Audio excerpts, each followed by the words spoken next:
Bueno, muy buenas tardes, bienvenidos al tercer webinar de la unidad de cirugía ginecológica endoscópica y piso pélvico del Centro Médico Docente de la Trinidad, que va a ser de beneficios de la vasopresina en cirugía ginecológica a cargo de nuestras dos fellows presentes, que son la Andreina Bracamonte y la doctora Marioli Sorrentino. Es un webinar específicamente para tratar de ver los beneficios que acarrea o que trae la vasopresina en lo que es la cirugía ginecológica. Bueno, los dejo con nuestras dos fellows, la doctora Bracamonte y la doctora Sorrentino, para que hablen sobre los efectos beneficiosos de la vasopresina. Buenas tardes, bienvenidos a este webinar. Vamos a hablar un poco de historia de la vasopresina. El doctor George Oliver, londinense, y Schaffer, fisiólogo londinense también, estaban obsesionados por la vasoconstricción arterial. Y en sus primeros trabajos de 1895, que fueron los que descubrieron la vasopresina, el doctor George Oliver inyectó un preparado de corteza suprarrenal de res a su hijo para ver las alteraciones que producía en la arteria braquial.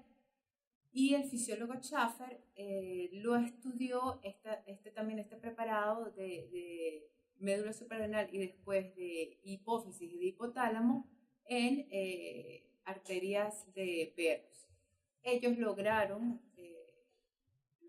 extraer la vasopresina en 1895. Luego Farini y von den Velden en 1913 comenzaron a tratar pacientes con diabetes insípida con estos compuestos extraídos del Dr. Oliver, y en 1920 Kroc estableció que las hormonas de la neurohipófisis producían vasoconstricción, y en 1950 fue cuando la sintetizaron y la aislaron y probaron que era la misma sustancia de la neurohipófisis y tiene efectos no solo vasopresores sino también antidiuréticos.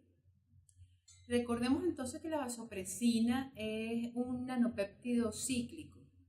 Ella está compuesta por 9 residuos de aminoácidos.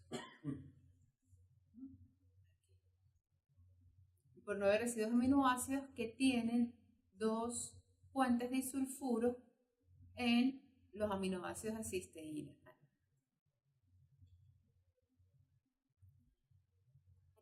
Se sintetiza en las macroneuronas de los núcleos paraventriculares y del núcleo supraóptico del hipotálamo. Es transportada por el tracto supraóptico hipoficiario en 2 tipos de vasopresina. Tenemos la arginina vasopresina, que tiene más efecto antidiurético, y la lisina vasopresina, que tiene efecto vasoconstrictor, y son almacenados en gránulos en la hipófisis posterior para ser secretados a la circulación sistémica por estímulos. Tenemos que los estímulos que hacen secretar la vasopresina son osmóticos y no osmóticos. Y hay 7 subtipos de receptores, tanto a nivel periférico como central, de la vasopresina. Nosotros nos vamos a centrar en el subtipo B1, que es lisina vasopresina y tiene mayor efecto vasoconstrictor, con la cascada calmodulina de vasoconstrictora, calmodulina de calcio en las arteriolas donde la vasopresina lisina es aplicada. Recordemos también un poquito de farmacocinética de la vasopresina, donde después de inyectar subcutáneo e intramuscularmente este compuesto, esta hormona, tiene una vida plasmática de solo 10-20, y hay revisiones, que ya lo vamos a ver, que nos hablan de 30 minutos. Tiene excreción renal de 65% y es metabolizada por peptidasas en un 35%. La actividad de la vasopresina se mide en unidades presoras, por lo que se expresa en 20 unidades por mililitro en las presentaciones que hay hoy en día. Vemos los efectos secundarios en el sistema nervioso central temblor y vértigo, constricción bronquial en el sistema respiratorio, sudoración en la piel y gastrointestinales como náusea y vómitos. Hacen una acotación especial con los agentes bloqueadores ganglionares porque pueden producir aumento en la sensibilidad de los efectos vasopresores porque aumentan la sensibilidad del receptor B1 de la vasopresina. Estos agentes bloqueadores son aquellos que inhiben la transmisión postganglionar, son los bloqueadores antagonistas nicotínicos que se utilizan para disminuir la presión arterial intraoperatoria, como el trimetrafán, que se usaba antes, y la mecamilamina, que se usa en terapias para pacientes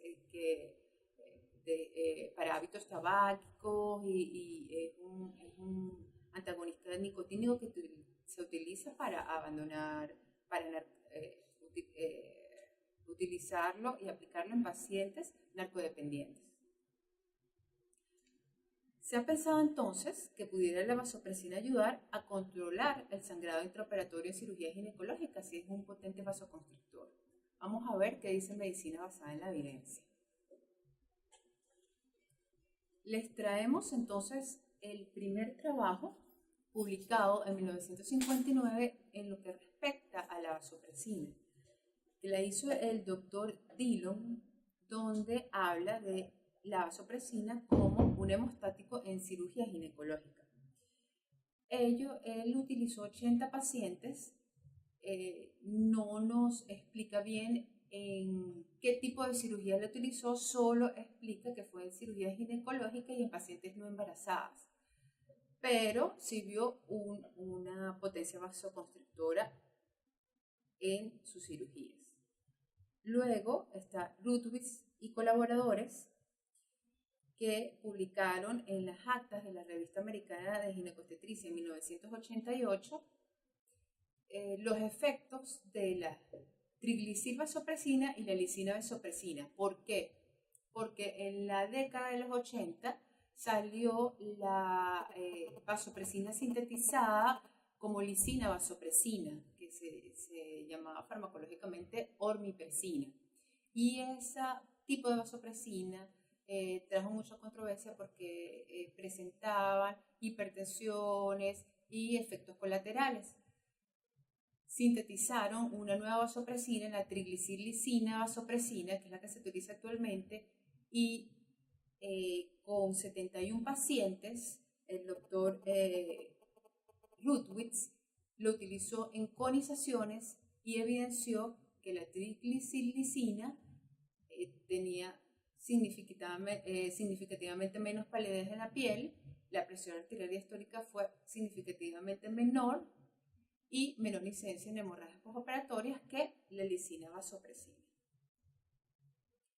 Luego vemos en 1994 que se utiliza en la vasopresina como agente hemostático en miomectomías. Y el doctor Frederick también en la revista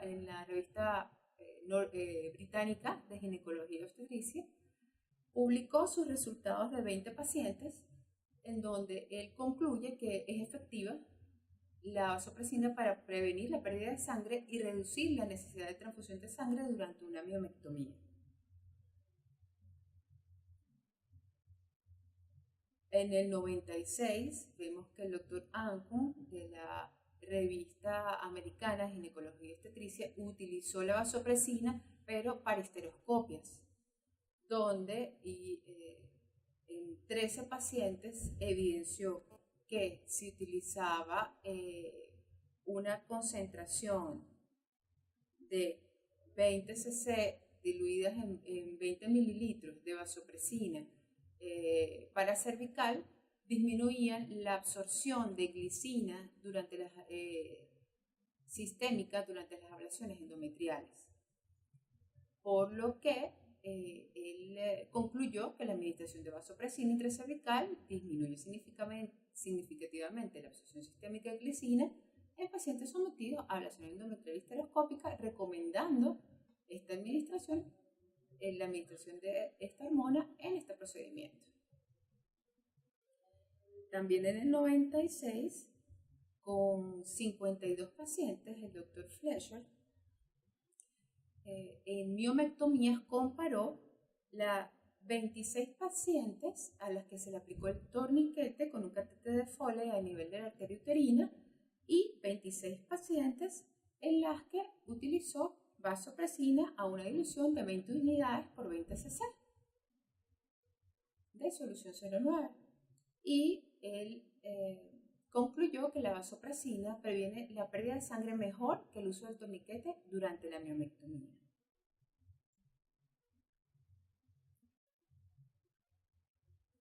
En publicaciones ya del 2000, donde quisieron medir los efectos de la vasopresina en la circulación con el índice de resistencia de la arteria uterina durante las miomectomías laparoscópicas, tenemos al doctor Taquech en la revista de cirugía mínimamente invasiva en el 2005, que publica sus resultados, donde nos indicó que los efectos del músculo liso y de los vasos sanguíneos de la vasopresina inyectada en miometro se extendieron a la arteria uterina, observando un efecto máximo de 5 minutos después de su administración, y el efecto en la arteria uterina duró solo hasta 30 minutos, luego del cual el miometro y la arteria uterina se recuperaron gradualmente.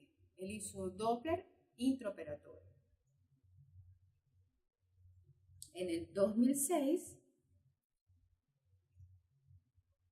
vemos que el doctor Chimabnuki publicó en la revista de cirugía mínimamente invasiva los efectos de la vasopresina tanto local como sistémicos durante la cirugía laparoscópica.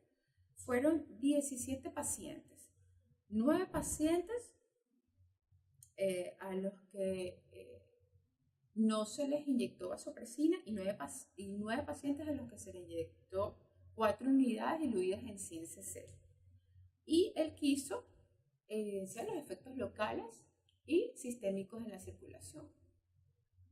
Los efectos sistémicos los midió con ecografía transesofágica y concluyó que la administración local de vasopresina al útero es una técnica hemostática segura y efectiva para controlar el flujo sanguíneo regional desde la arteria uterina a los vasos periféricos sin tener efecto significativo sobre la dinámica circulatoria sistémica. Ellos inyectaban 4 unidades en 100 cc de solución para sus cirugías laparoscópicas y medían el índice de resistencia de la arteria uterina y a nivel sistémico, haciendo una ecografía transesofágica, pudieron dilucidar que a los 4 minutos se generaba efecto en la circulación sistémica.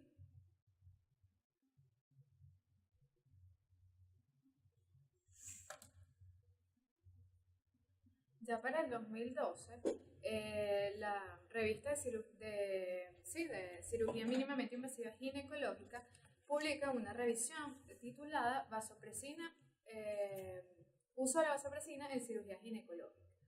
Ellos a lo largo de toda la revisión pues establecen cuáles son las ventajas, las desventajas, en qué cirugías ginecológicas son más utilizadas, en cuáles pudieran utilizarse, como sobre todo las miomectomías y las histerectomías, sobre todo por la cantidad de sangre que muchas veces se produce en estas cirugías. Y ellos dan como una serie de tips y de recomendaciones al finalizar el trabajo, de las cuales las más importantes son que la inyección de vasopresina ellos establecen como estándar que puede ser útil en procedimientos ginecológicos para reducir la pérdida de sangre, como lo vimos a lo largo de toda la historia hasta el 2012. También establecen que la vasopresina debería administrarse en soluciones diluidas, ¿okay? Para procedimientos en los cuales la infiltración del tejido va a ayudar a lo que es la disección, por ejemplo, en tumores de ovario, se deben hacer diluciones más altas con la misma cantidad de vasopresina. ¿Qué quiere decir? Por ejemplo, si yo voy a hacer la exéresis de un endometrioma, un tumor de ovario, ¿qué es lo que voy a hacer? Inyectar mayor solución, pero con la misma cantidad de vasopresina. ¿Por qué? Porque esto va a ayudar además de producir la vasoconstricción de la vasopresina, va a ayudar a realizar una hidrodisección. Entonces, ellos establecen que dependiendo de la cirugía que vayamos a realizar, deberíamos de pensar cuál sería la dilución. No realizan un estándar de dilución, pero sí hacen este tips como para que nosotros tengamos en cuenta dependiendo de la cirugía a realizar. Y que no deberían ser más de 10 unidades presoras en cada paciente. No se debería de colocar de más de 10 unidades por paciente. También debemos tener en cuenta en el preoperatorio, en la evaluación cardiovascular, si la paciente tiene algún riesgo cardiovascular. De tenerlo, esta paciente no es candidata al uso de vasopresina durante la intervención, ¿okay? Ya sea una enfermedad arterial preexistente, disfunciones ventriculares, arritmias o que tenga alguna enfermedad vascular periférica. Si por casualidad cuando nosotros realizamos el uso de vasopresina en la cirugía se evalúa o el anestesiólogo evalúa a la paciente y hay efectos cardiotóxicos durante la administración, nosotros o el anestesiólogo coloca nitroglicerina y es beneficioso para revertir estos efectos, porque de no hacerse los efectos pueden ser catastróficos, llegando incluso a la muerte de la paciente.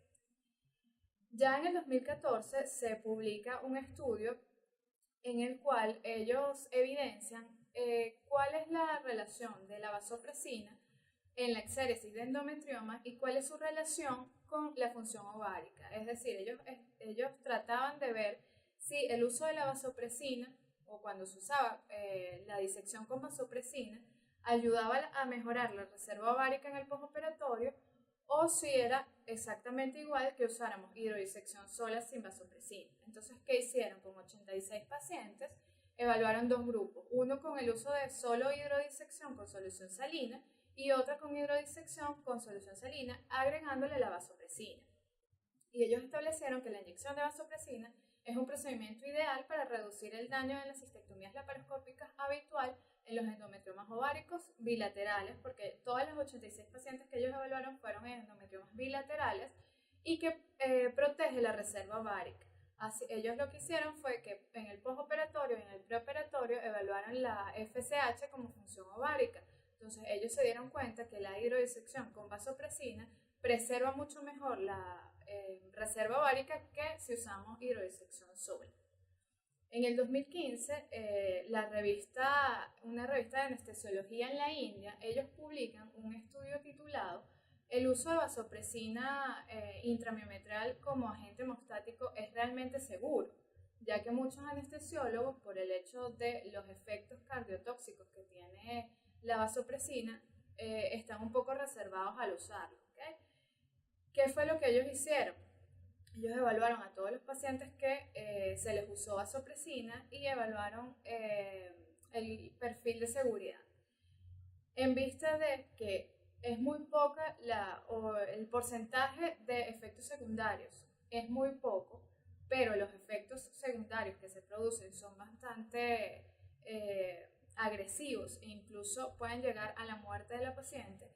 Ellos recomiendan que hasta que no se dispongan de más estudios concluyentes sobre el perfil de seguridad y sobre todo la dosis y la concentración de la vasopresina intramiometral, no se debe considerar como el uso habitual de vasopresina como un agente hemostático.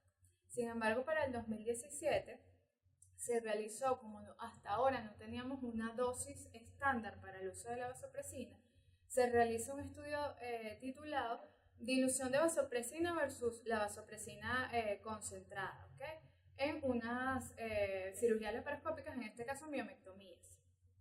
¿Qué fue lo que ellos evaluaron? Ellos evaluaron el uso de 20 unidades de vasopresina en 400 cc de solución o el uso de las 20 unidades en 60 cc de solución, es decir, que estuvieran más o menos diluidas. Ellos establecieron que cuando usamos 20 unidades en 400 cc de solución, realmente no tiene un efecto más beneficioso que el uso de la vasopresina menos diluida. ¿Okay? En el 2017 también, en julio de este año, se realizó una publicación con una nueva aguja en la cual, que se llama PISAT, la cual establece que nosotros podemos colocar la vasopresina de una forma mucho más segura. Las agujas normales que tenemos en la actualidad es esta que se muestra en la pantalla, son de alrededor 33 centímetros de diámetro, de largo, y esta aguja nosotros la introducimos y aspiramos, pero es bastante largo el trayecto de la aguja. Si nosotros aspiramos un vaso sanguíneo, es bastante largo el trayecto que tiene que pasar la sangre para nosotros poder ver la cantidad, si de verdad estamos aspirando sangre o no, para al momento de inyectar la vasopresina, no la inyectamos en un vaso sanguíneo. ¿Qué es lo que ellos quisieron realizar? Quisieron realizar una nueva aguja, la cual tenga la punta que sea totalmente transparente, para que al momento que yo vaya a realizar la aspiración, yo pueda detectar si aspiro en un vaso sanguíneo o no. ¿Okay? Esta aguja, como se ve en el video, nosotros vamos a realizar igualita que la técnica clásica, ¿okay? La función en este caso del útero, y realizamos como siempre primero la aspiración. En caso de que haya aspiración de un vaso sanguíneo, esta aguja se va a marcar, o la punta de la aguja se va a marcar con color rojo. Entonces ya nosotros sabemos de una manera más rápida y con menos riesgo que estamos pinchando un vaso sanguíneo y hay que cambiar el sitio de punción, como se ve en el video. Y si de ser así, entonces no hay ningún riesgo, porque ya en muy poca proporción ya nosotros sabemos que hay sangre y se cambia inmediatamente, no hay riesgo de que vaya a realizar introducir accidentalmente en un vaso sanguíneo la vasopresina. Este estudio concluye entonces que el uso en una miomectomía laparoscópica permite al cirujano detectar una punción vascular inadvertida muy temprana y con mucha más sensibilidad que una aguja común, aumentando la seguridad de la paciente durante la inyección de un agente vasoconstrictor durante la miomectomía y reduciendo la incidencia de complicaciones, sobre todo las catastróficas, que son las que debemos evitar. La vasopresina viene en varias presentaciones, viene tanto en ampollas como frasco ampollas, viene tanto de 10 como de 20 unidades presoras. ¿Cuál es la dosis que se debe usar? Realmente en la actualidad todavía no hay un consenso establecido de cuál es la dosis a usar en vasopresina. Lo que sí se ha establecido es que dependiendo de la cirugía yo puedo realizar una mayor o menor dilución. La dosis mínima es de 4 unidades, ya con eso se ha visto que produce un efecto constrictor en las arteriolas, y la dosis máxima en los estudios publicados es que debería ser de 10 unidades por paciente. Debería de tratar de no usarse más de 10 unidades por paciente. Pero sin embargo, ¿cómo lo vamos a diluir? ¿O cuál va a ser el máximo de dilución o el menos de dilución o la menor dilución? Todavía no está estandarizado. ¿Qué es lo que nosotros, o en Venezuela, qué es lo que se está haciendo? Bueno, en el Centro Médico Docente de la Trinidad, en nuestra unidad, que es la unidad de cirugía ginecológica endoscópica y piso pélvico, nosotros realizamos en la mayoría de las cirugías, sobre todo miomectomías y tumores de ovario, realizamos la colocación de vasopresina, y la dosis que nosotros usamos es una de las dosis que recomendó en el 2012 la revisión de la cual ya conversamos, que es 10 unidades en 60 cc de solución. En esta nosotros vemos que es una dilución que no es tan concentrada, y esta es la que usamos la mayoría de las veces, sobre todo en miomectomías. Sin embargo, como ya lo dijimos, cuando vamos a hacer tumores de ovario, en la revisión ya se estandarizó que pudiera realizarse una mayor dilución para ayudar a una mayor hidrodisección. Y en la actualidad, en nuestro grupo quirúrgico de la unidad de cirugía endoscópica mínimamente invasiva, no tenemos hasta los momentos ningún efecto adverso relacionado con la vasopresina. Por lo que nosotros entonces recomendaríamos el uso de la vasopresina en cirugía ginecológica, porque esta permite una disminución del sangrado al momento intraoperatorio. Evidentemente, esto disminuye el tiempo quirúrgico y permite también la disección más fácil de los planos operatorios.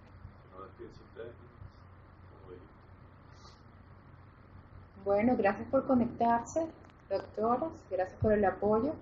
Espero que les haya gustado la presentación y la revisión, y hasta el próximo webinar, ya en el 2018.